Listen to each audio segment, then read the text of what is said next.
নারীর অধিকার দেয়, নারীর অধিকার অধিকার করে অনেকেই চিল্লায়। লম্বা কথা আমি বলবো না। বাংলাদেশের এক নেতা আছে, বামপন্থী নেতা, নারীরা বোরকা পড়ুক এটা তারা চায় না।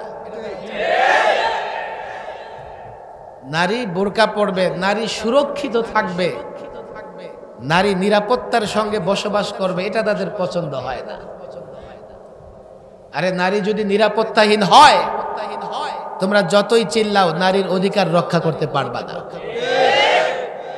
যেই জিনিস যত দামি হয় তার নিরাপত্তায় ততটা সিকিউরিটি দেওয়া হয়। আমি প্রায় বলি, বাংলাদেশের 1 নম্বর ব্যক্তি প্রেসিডেন্ট,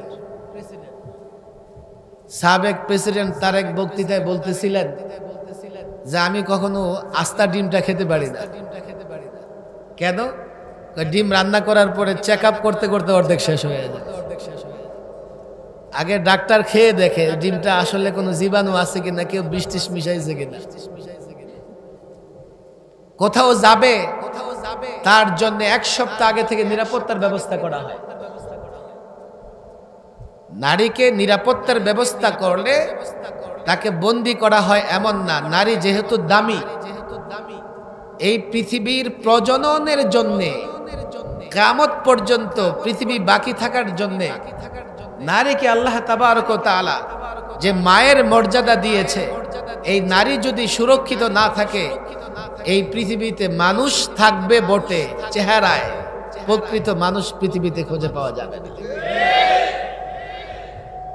নারীকে সুরক্ষিত রাখার মধ্যে পরবর্তী প্রজন্মের চারিত্রিক উন্নতি, নৈতিক উন্নতি নির্ভর করে। সাধারণত যে নারী বেহায়া হয়ে যায়, যে নারী উলঙ্গপনায় লিপ্ত হয়ে যায়, এই নারীর সন্তানরাও সাধারণত সমাজের জন্য মঙ্গল, ভালো, কল্যাণ কিছু করতে পারে না। নারী তো সুরক্ষিত থাকবেই। নারীর সুরক্ষা নির্ভর করে পরবর্তী প্রজন্মের সুরক্ষার উপরে। আমরা যখন নারীকে সুরক্ষার কথা বলি তখন তারা নারীর স্বাধীনতা চায়, নারী বোরকা পরুক এটা পছন্দ করে না। ঢাকা ইউনিভার্সিটি, আমি জানি না কোন সে নাস্তিক, ঢাকা ইউনিভার্সিটি মুসলমান দেশের, মুসলমানদের পয়সায়, মুসলমানদের কর ট্যাক্সে যেই ইউনিভার্সিটি চলে, সেই ইউনিভার্সিটিতে বসে পশ্চিমা ইসলাম বিদ্বেষী মুসলমানদের দুশ্মনদের ভাষায় সে কথা বলে। আফসোস আমাদের, আফসোস আমাদের সেই দিনও দেখতে হচ্ছে যে বাংলাদেশে বসে ইসলামের একটা ফরজ বিধানের বিরুদ্ধে তারা কথা বলতেছে। নারীর সুরক্ষা চাই, নারীর যে মর্যাদা, সম্মান, সিকিউরিটি ইসলাম দিয়েছে, পৃথিবীর কোন ধর্ম, তন্ত্র, মতবাদ এটা দেয় নাই। আল্লাহ মাফ করুন, রাসূল করিম সাল্লাল্লাহু আলাইহি সাল্লাম আবির্ভাবের পরে নারীকে এমন মর্যাদা দিলেন। দেখেন, একটা হচ্ছে দায়িত্ব, একটা মর্যাদা, ছাত্রদের বোঝা উচিত। রাসূল করিম সাল্লাল্লাহু আলাইহি সাল্লাম মর্যাদার বেলায় নারীর নাম 3 বার নিয়েছে। মায়ের কথা বলেছেন 3 বার, বাবার কথা বলেছেন 1 বার। কারো মর্যাদা বেশি হলেই তার দায়িত্ব বেশি হবে এমন নয়। একজন বুজুর্গ মানুষ, তার মর্যাদা বেশি, এর মানে এই না যে আমি কাজের দায়িত্ব তাকে বেশি দেব। আপনি প্যান্ডেল করেন, আপনি 5 মণ আপনার মাথায় উঠান, মর্যাদা তার বেশি। দায়িত্বের জন্য সক্ষমতা জরুরি। পুরুষের যেহেতু নারীর চাইতে দৈহিক সক্ষমতা বেশি, এই জন্য সমাজের নেতৃত্বের দায়িত্ব আল্লাহ তাবারক ওয়া তাআলা পুরুষকে দিয়েছে। দায়িত্ব সামলানোর জন্য পুরুষের মতো কর্মঠ, সক্ষমতা, শক্তিশালী, চাপ নিতে পারে এমন ব্যক্তির দরকার। আর না হয় দেখা যাবে অপরাধী, আল্লাহ মাফ করুক, অপরাধী তো অপরাধী, ভালো মানুষ কিছু বলবে কি বলবে না, আমার জন্য হুমকি হবে কি হবে না, তারে ধরে বন্দি করে রেখে দাও। আমরা একেবারে চুপচাপ থাকতে পারবো তো ইনশাআল্লাহ? তোমরাও চুপচাপ থাকো, তোমাদের সঙ্গে আমার অনেক দেখা হবে। যেহেতু বিবারিয়াতে অনেক প্রোগ্রামে আমি আসি, এই বিবারিয়ার যদিও আসলে লম্বা সময় শিখের ভেতরে ছিলাম, আসতে পারি নাই। আল্লাহ যদি তৌফিক দেন আমি মুক্ত থাকি, বিবারিয়ার অনেক প্রোগ্রামে আসবো, তোমাদের সঙ্গে সাক্ষাৎ হবে। অনেক কথা আছে, অনেক ব্যথাও আছে। কথাও বলবো, ব্যথাগুলো শেয়ার করবো। কাউকে পরোয়াও করি না, কাউকে ভয়ও পাই না। কথা বলবো ইনশাআল্লাহ। এই জন্য আজকে আমি আসলে খুব বেশি কথা বলবো না। আর এই যে এত কষ্ট করে বসে আছে, আজকে এত লম্বা কথা বলা ঠিক হবে? আর আপনারা যারা বসে আছেন মোটামুটি আরামে আছেন, যারা দাঁড়ায় আছেন এরপরেও নিজের পায়ে কিন্তু দাঁড়ায় না, ধাক্কা দিয়ে দাঁড়ায় আছে। বিবারিয়ার মানুষ আমার বড় আপন। এর আপন হওয়ার বড় কারণ আমার শাইখ আল্লামা মুফতি আমিন রহিমাহুল্লাহ বিবারিয়ার মানুষকে ভালোবাসতেন। বিবারিয়ার মানুষও আল্লামা মুফতি আমিন রহিমাহুল্লাহকে ভালোবাসতেন। কথা ঠিক না? আমি যেহেতু আল্লামা মুফতি আমিন রহিমাহুল্লাহকে ভালোবাসি, হুজুর যাদেরকে ভালোবাসতেন আমিও তাদেরকে ভালোবাসি। যতদিন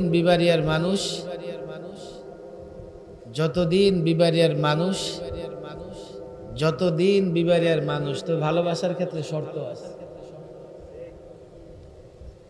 এই ভালোবাসার ভিত্তি হচ্ছে ইসলাম এবং ঈমান। কথা ঠিক না? যদি কেউ ঈমান ইসলামের পথ থেকে ডরে, ভয়ে কিংবা লোভে পড়ে সরে যায়, তার সঙ্গে আমার কোনো ভালোবাসা থাকবে না। ইসলাম তো আমাদেরকে এটাই শিক্ষা দেয়, ইন্নাহু লাইসা মিন আহলিক। ওলামায়ে কেরাম এখানে আছে, ইন্নাহু লাইসা মিন আহলিক। সন্তান বরাবরই বাবার পরিবারের হয়। হযরতে নূহ আলাইহিস সালামের সন্তান যখন পানিতে ডুবতেছিল, আল্লাহকে ডাক দিয়ে বলেন, আল্লাহ আমার সন্তান তো পানিতে ডুবতেছে, সে আমার পরিবারের।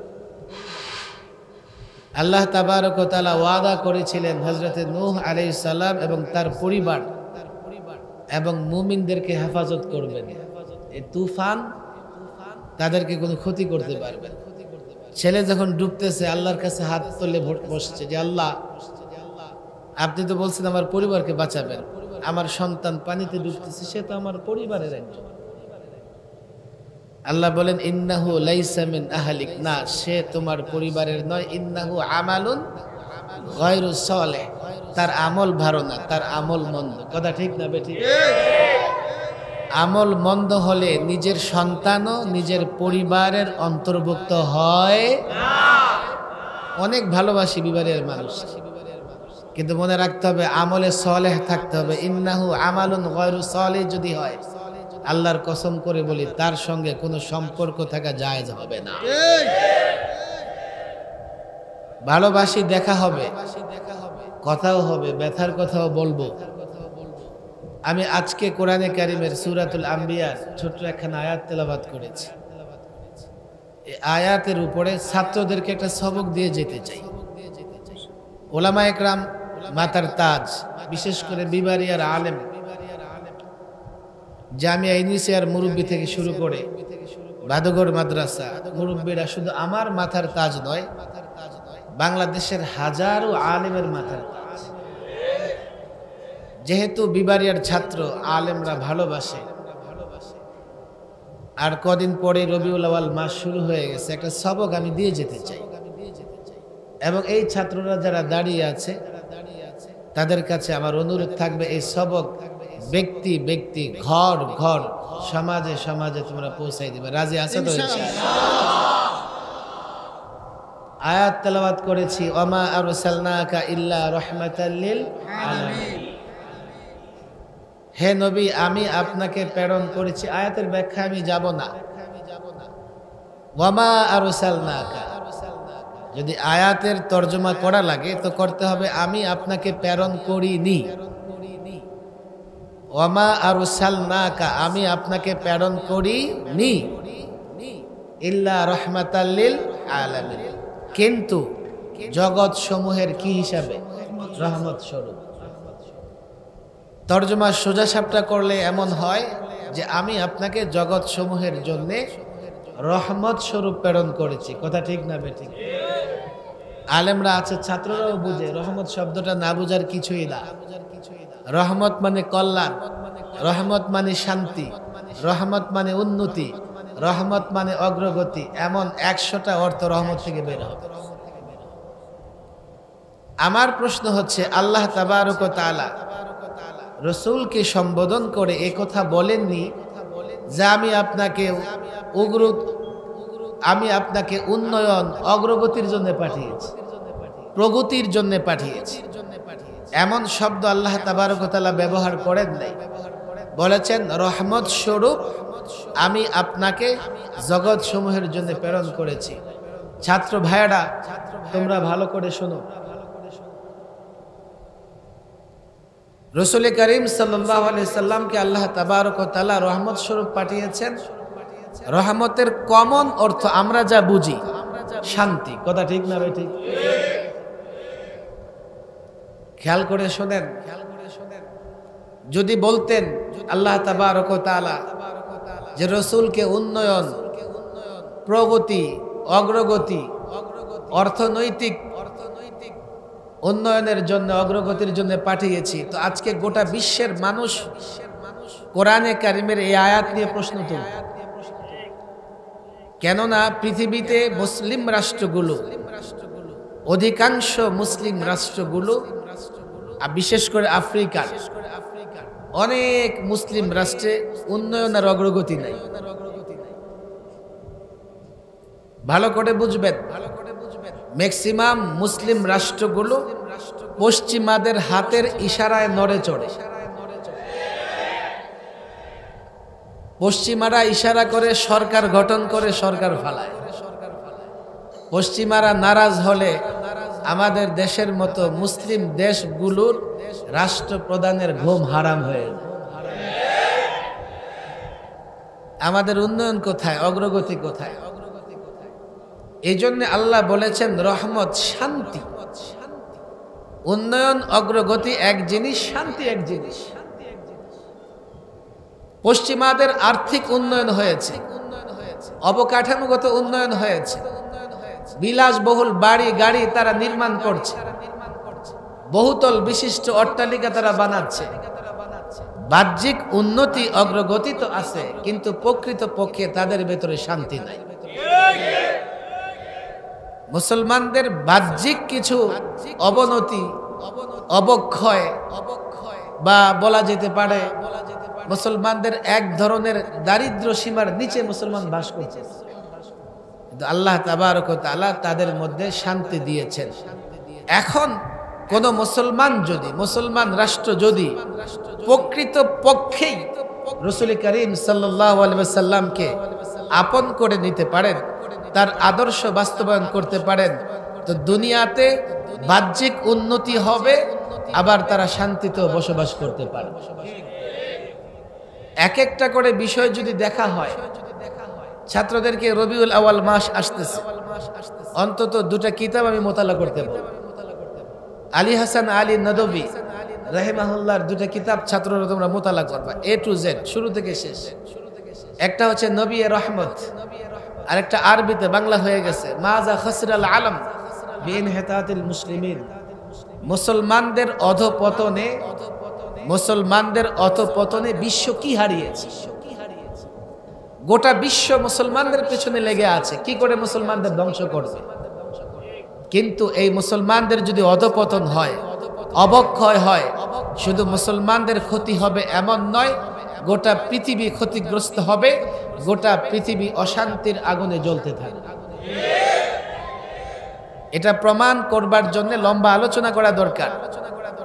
আমি শুধু জামিয়ার ছাত্ররা এখানে আছে, বিভিন্ন জায়গার ছাত্ররা আছে, তোমরা একটা প্রতিজ্ঞা করো, অন্তত সিরাতের এই 2টা কিতাব। আমাদের মাদ্রাসাগুলোতে সিরাতে খতামুল আম্বিয়া, সিরাতে মুস্তাফা পড়ানো হয়, তো আফসোস হলো ছেলেরা পরীক্ষার জন্যই পড়ে।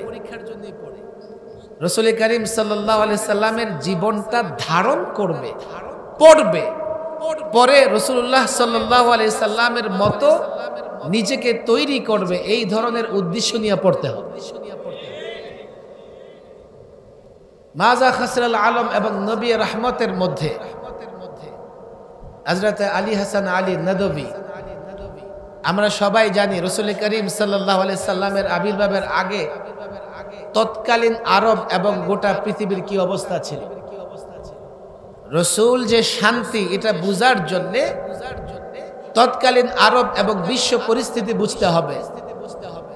তৎকালীন আরবে মানুষের অর্থনৈতিক মন্দা এমন ছিল, বুখারীতে হাদিস আছে,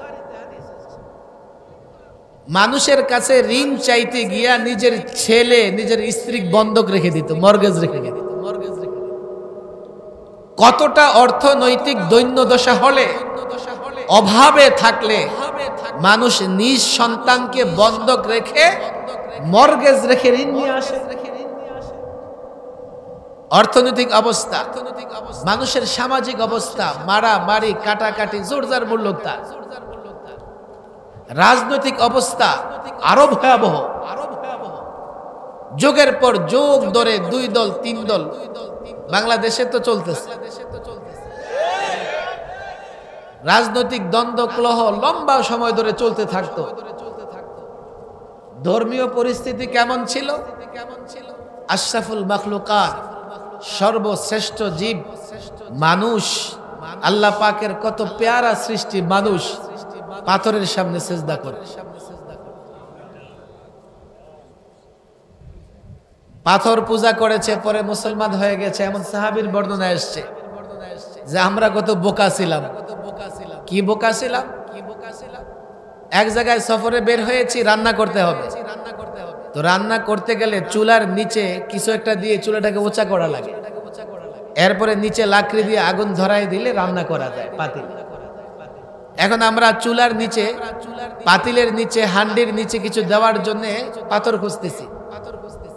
4-5টা পাথর সংগ্রহ করেছি, সংগ্রহ করে দেখলাম যে একটা পাথর দেখতে বড় সুন্দর, তো 3টা পাথর ডেকচির নিচে, পাতিলের নিচে দিয়ে রান্না করছি, আর যেটা সুন্দর ওইটারে রাইখা কয় ভগবান, সেজদা শুরু করে দিয়েছে। নারীর অধিকার, নারীকে জীবন্ত পুঁতে ফেলা হতো। কার অধিকার ছিল তখন? নারীর মর্যাদা বলতেই ছিল না। রাসূল করিম সাল্লাল্লাহু আলাইহি সাল্লামের আবির্ভাব হলেন, আপনার ঘরে খাবার নাই, হঠাৎ আমি আপনাকে একটা ফর্মুলা দিলাম এমন যে কাল থেকে আপনার ঘরে খাবার আসতে থাকলো, তো আমার এই ফর্মুলা আপনার জন্য রহমত কিনা? বলেন রহমত না গজব? রাসূল করিম সাল্লাল্লাহু আলাইহি সাল্লামের আবির্ভাবের পরে আরবের অভাব মোচন হয়ে গেল। হযরত আবু হুরায়রার হাদিস আছে, আমি লম্বা আলোচনা করব না। আবু হুরায়রা বর্ণনা করেন, ক্ষুধার জ্বালায় রাস্তায় পড়ে থাকতাম, লোকেরা মনে করতে আমি অসুস্থ, আমার মৃগীর ব্রাম হয়েছে। সে আবু হুরায়রা এক সময় রেশমি রুমাল দিয়ে নাফ সাফ করতেছে। এখন যারা আরবে সফরে যান, আপনারা জানেন শত শত কিলোমিটার মরুভূমি। আমাদের এখানে মাওলানা আব্দুল হাই মক্কি সাহেব মেঘনা বাড়ি, মক্কায় থাকেন। মরুভূমি আর মরুভূমি, কিন্তু পৃথিবীর যেখানেই উৎকৃষ্ট ফল মূল উৎপাদন হয়, সবার আগে এটা আরবে চলে আসে।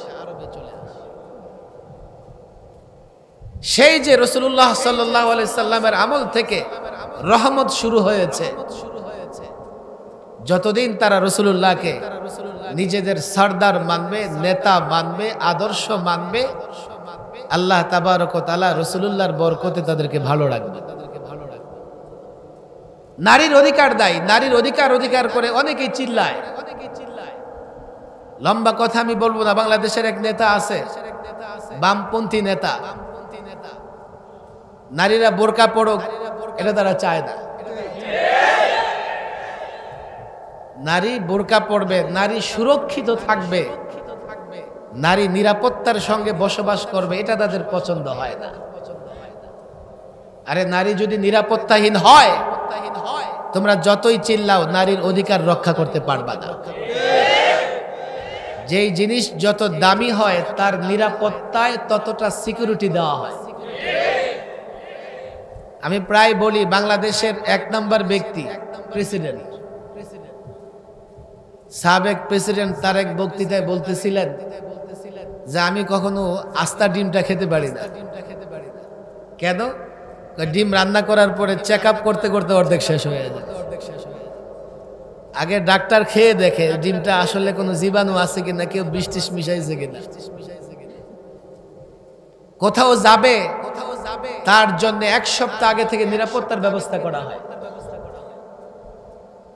নারীকে নিরাপত্তার ব্যবস্থা করলে তাকে বন্দী করা হয় এমন না। নারী যেহেতু দামি, এই পৃথিবীর প্রজননের জন্য কিয়ামত পর্যন্ত পৃথিবী বাকি থাকার জন্য নারীকে আল্লাহ তাবারক ওয়া তাআলা যে মায়ের মর্যাদা দিয়েছে, এই নারী যদি সুরক্ষিত না থাকে এই পৃথিবীতে মানুষ থাকবে বটে, চেহারায় প্রকৃত মানুষ পৃথিবীতে খুঁজে পাওয়া যাবে না।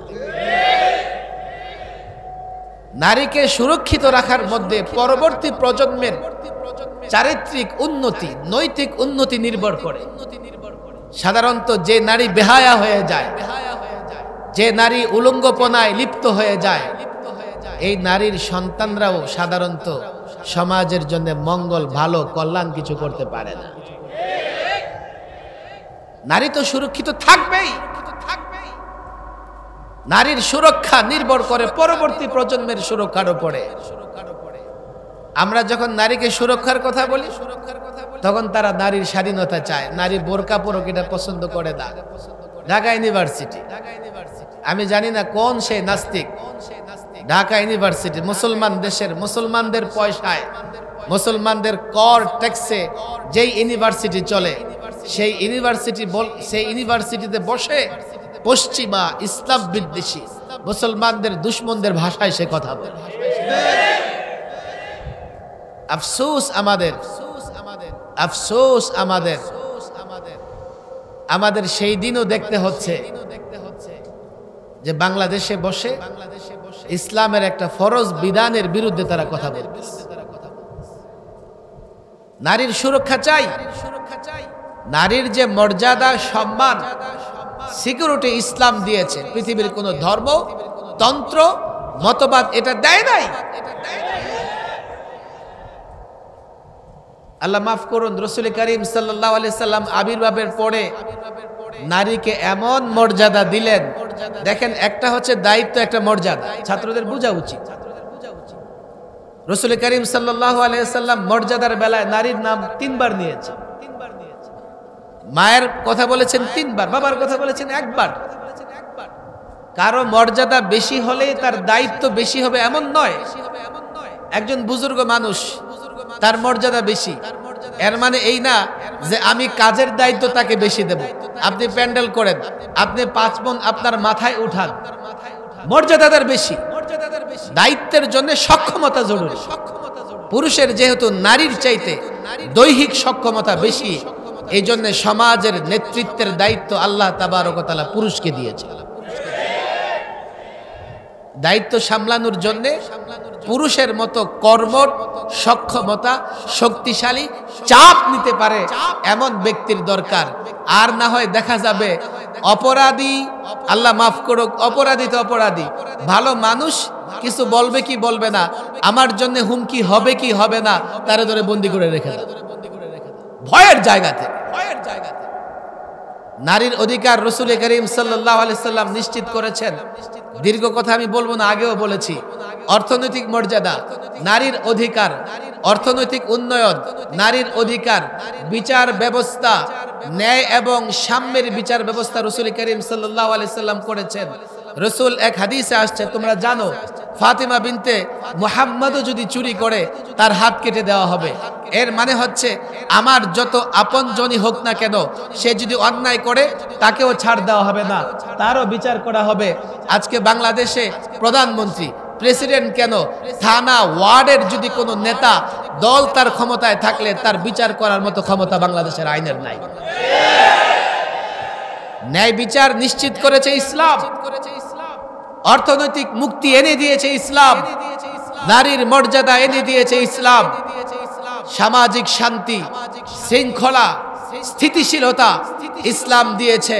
ইসলাম আসার আগে রাসূল করিম সাল্লাল্লাহু আলাইহি সাল্লামের আবির্ভাবের আগে, তার নবুয়ত রিসালাত প্রাপ্তির আগে মারামারি কাটাকাটি, যারা মারামারি করেছে পরস্পরে আল্লাহ তাবারক ওয়া তাআলা তাদের মধ্যে এমন বন্ধন তৈরি করে দিয়েছেন। তোমরা জানো মুহাজিররা যখন মদিনায় হিজরত করে যায়, আনসাররা মুহাজিরদের জন্য ঘর ছেড়ে দিয়েছেন। এমনকি নিজের দুটো স্ত্রী থাকলে একজনকে ছেড়ে দিয়ে মুহাজির ভাইয়ের সঙ্গে বিয়ে দিয়ে দিয়েছে। সাম্যতা তোমরা আমাদেরকে শেখাও, তোমরা ভ্রাতৃত্ববোধ আমাদেরকে শেখাও। এই জন্য রাসূল করিম সাল্লাল্লাহু আলাইহি সাল্লাম তখন রহমত ছিলেন। এখন একটু চোখ খুলে দেখেন, আইয়ামে জাহিলিয়াতে যা হতো আমার তো মনে হয় তার কোনোটাই এখন কম নাই। কন্যা শিশুর লাশ ডাস্টবিনে পাওয়া যায় না, যায় না। নারীদের উপরে টর্চার আছে না নাই? অর্থনৈতিক মন্দা, মানুষের খবর নিয়ে দেখেন। এদেশের মানুষ, সরকার বলবে আপনি আমাদের দোষ দিচ্ছেন, আমি সরকারের কথা বলছি না। সামগ্রিকভাবে যেই দেশে লক্ষ লক্ষ কোটি টাকা পাচার হয়, সেই দেশে লক্ষ মানুষ না খেয়ে থাকবে, এই দায়িত্ব যারা সরকারে থাকবে তাদের নিতেই হবে। অর্থনৈতিক মুক্তি চাও, নারীর অধিকার চাও। আইয়ামে জাহিলিয়াতে যুগের পর যুগ রাজনৈতিক দ্বন্দ্ব, সংঘর্ষ, মারামারি ছিল। বাংলাদেশ আজকে কত বছর হয়েছে? 52 বছর হয়ে গেছে বাংলাদেশ স্বাধীন হয়েছে। আমার মনে হয় না 6 মাসের জন্যও এই দেশে রাজনৈতিক মারামারি বন্ধ ছিল। এদেশে হাজারো যুবকের রক্ত ঝরেছে রাজনৈতিক সংঘাত এবং দ্বন্দ্বের কারণে। তাহলে শান্তি চাও? রাস্তা একটাই, রাসূলুল্লাহ সাল্লাল্লাহু আলাইহি সাল্লামের আদর্শ ঘরে, সমাজে, রাষ্ট্রে সর্বত্র প্রতিষ্ঠা করতে হবে। তাহলে আমার দেশ, আমার মানুষ সব ভালো থাকবে। কথা ঠিক না বেঠিক? এই কথাগুলো জোর দিয়ে বলতে হবে। নিজেরা হীনমন্যতায় ভুগলে হবে না। এটা কোরআনে কারীমের আয়াত। আমি মাদ্রাসায় পড়াই, ইমামতি করি, পড়াই, সব ঠিক আছে। আমিও শান্তিতে থাকতে পারবো না। শান্তিতে আমরা নাইও। এর একটাই কারণ, ব্যক্তি চিন্তা থেকে সমাজে শান্তি আসবে না যতক্ষণ না আমরা সকলে মিলে রাসূল করিম সাল্লাল্লাহু আলাইহি ওয়াসাল্লামের আদর্শ বাস্তবায়ন করতে পারবো। কথা ঠিক না বেঠিক? আবার আমি যখন এই কথা বলি তো এক শ্রেণীর মানুষের কাছে আমি আফসোস, বাংলাদেশে রাশিয়া থেকে নীতি আমদানি করা যাবে, চায়না থেকে নীতি আমদানি করা যাবে, আমেরিকা থেকে নীতি আমদানি করা যাবে, পৌত্তলিক হিন্দুত্ববাদের নীতি আমদানি করে বাংলাদেশকে শাসন করা যাবে। কিন্তু আমরা যদি মদিনার নীতির কথা বলি, আকায়ে মদিনার নীতির কথা বলি, আমরা যদি বাংলাদেশে রাসূলুল্লাহর আদর্শ প্রতিষ্ঠার কথা বলি, আমরা যখন কোরআনের বিধিবিধানগুলো প্রতিষ্ঠার কথা বলি, এক ধরনের নাস্তিক আছে আমাদের বিরুদ্ধে কথা বলে, যারা ক্ষমতায় আছে আমাদের সমাবেশে লোক বেশি দেখলে মাথা গরম হয়ে যায়, না জানি আমরা তাদের পতন ঘটিয়ে দেই। ক্ষমতাসীন দল যে দলই হোক না কেন, আমাদের কথাগুলো তারা মানতে রাজি নয়। কেন? পশ্চিমারা তাদেরকে বুঝায়, আলেমদেরকে রাসূলুল্লাহর আদর্শের কথা বলতে দিও না। তারা জনগণকে, জাতিকে যখন সজাগ করবে রাসূলুল্লাহর আদর্শের কথা বলে, তোমরা তখন ক্ষমতায় থাকতে পারবে না। তোমাদেরকে তারা চ্যালেঞ্জ করবে। হ্যাঁ, যদি তাই হয়, রাসূলুল্লাহর আদর্শের কথা বললে মানুষ আমাদের কথা শুনে, তোমাদেরকে ক্ষমতাচ্যুত করে। রাস্তা তো সহজ, তোমরাও রাসূলুল্লাহর আদর্শের কথা বলো, তোমরা ক্ষমতায় থাকো, জাতি তোমাদের বিরোধিতা করবে না।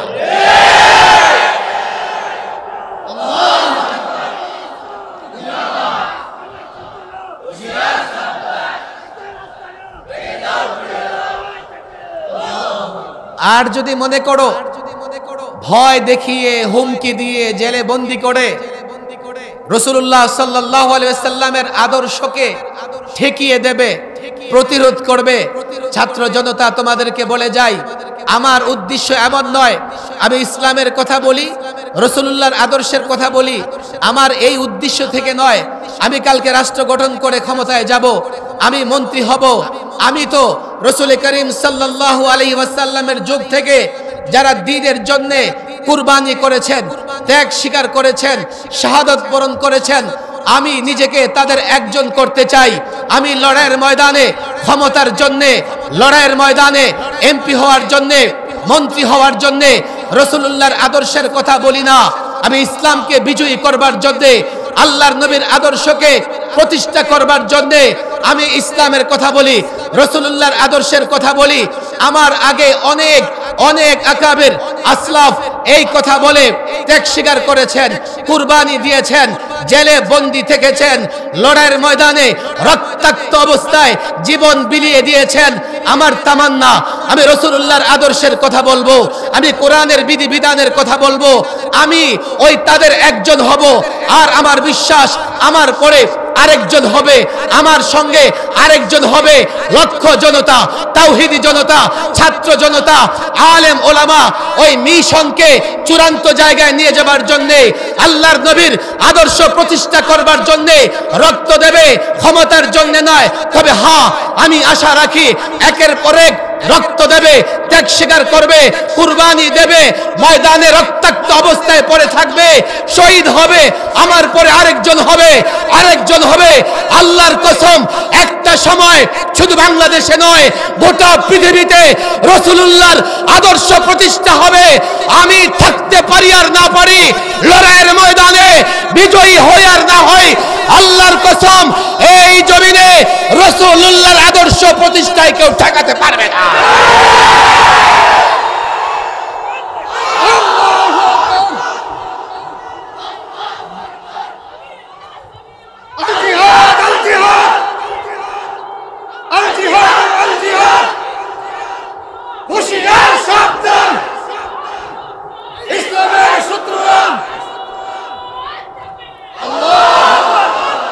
এদেশের মাটির গভীরে ইসলামের শিখর, তোমরা এটা বুঝবে না। হ্যাঁ বুঝো, বলতে পারো না। এজন্যই যখন প্রয়োজন হয় ইসলাম মুসলমানের, শার্ট পরা লোকদেরকে টুপি পরায় হাজির করে ফেলো। প্রকৃত টুপিওয়ালা তোমাদের পছন্দ হয় না। তাহলে বোঝা গেল ইসলামের শেখর গভীরে। একজন দুই চারজন বন্দী করে ইসলামকে মিটিয়ে দেওয়া যাবে না। এক একজন আলেমের ত্যাগ এবং কুরবানির পরে ইসলাম আরো শক্তিশালী হবে ইনশাআল্লাহ। স্বপ্ন আমাদের ব্যক্তি কেন্দ্রিক নয়, শুনে রাখো।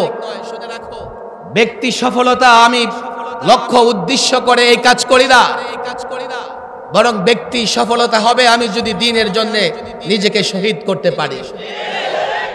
শাহাদাতের ময়দান থেকে যদি জানা যায় আমার লাশ যায়, আমি নিজেকে সফল মনে করব।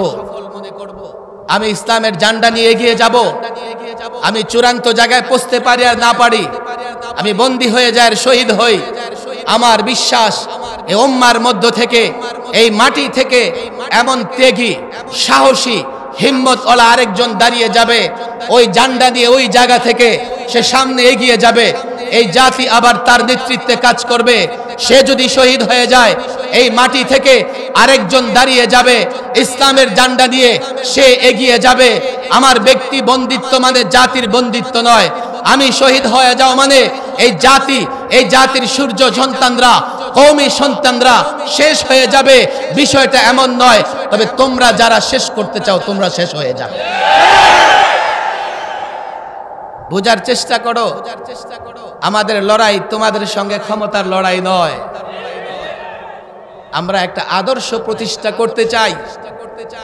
আজ থেকে ১৫০০ বছর আগে রাসূলুল্লাহর আদর্শ প্রতিষ্ঠা করে যেভাবে প্রত্যেকটা সমস্যার সমাধান হয়েছে, আমরা যদি এখন আবার রাসূলুল্লাহ সাল্লাল্লাহু আলাইহি ওয়াসাল্লামের আদর্শ বাস্তবায়ন করতে পারি, প্রত্যেকটা সমস্যার সমাধান হয়ে যাবে। কথা ঠিক না বেঠিক?